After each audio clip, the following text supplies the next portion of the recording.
Je pense que c'était un débat très intéressant qui essayait de faire le point en fait sur le lien entre les médias sociaux et la politique au sens large. Donc ça peut être évidemment lors d'une révolution, par exemple, comme on l'a vu pendant les révolutions arabes, où on s'est beaucoup posé la question de savoir quel avait été le rôle des médias sociaux. Il y a même des gens qui ont dit que la révolution a été faite sur Facebook. Bon, la révolution ne s'est pas faite sur Facebook, elle ne s'est pas faite sur les médias sociaux.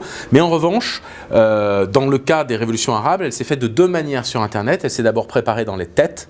C'est-à-dire que les gens, ils ont d'abord discuté ensemble, et notamment après l'affaire Wikileaks, ils ont discuté des télégrammes diplomatiques sur la Tunisie. Ça fait beaucoup de débats en Tunisie. Et ensuite, les gens se sont énervés. Ils se sont organisés sur Internet. Là aussi, un autre pouvoir d'Internet. Ça permet de mobiliser, d'organiser. Puis ensuite, ils sont allés faire la révolution dans la rue.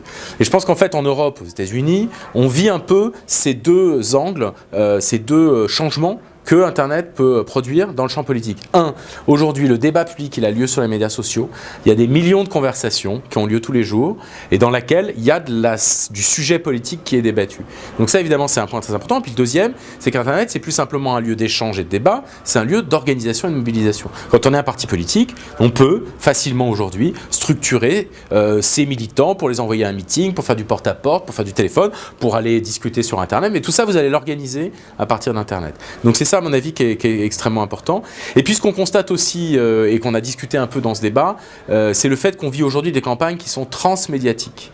C'est-à-dire qu'il n'y a plus d'un côté le online et le offline. Quand vous organisez un meeting, vous allez envoyer des mails aux gens pour qu'ils aillent dans le meeting. Quand ils seront dans le meeting, ils vont prendre des vidéos, des images, etc. Puis après, les gens vont les regarder sur Internet, les images du meeting qu'ils n'auront pas vues à la télévision. Vous voyez qu'en fait, avant, pendant et après, il y a toujours du off et du online. Les deux sont fusionnés, il n'y a plus vraiment de différence. Et je dirais que lorsque de plus en plus on regarde la télévision par exemple, et que sur Twitter, sur son mobile, on va par exemple commenter ce qu'on regarde à la télévision avec des journalistes, avec des think tanks, etc., on voit bien qu'on est dans une campagne complètement transmédiatique. Je regarde la télévision et je commente sur Internet. Les deux médias se sont complètement complétés et forment aujourd'hui une plateforme transmédia qui évidemment joue à plein pendant une campagne électorale.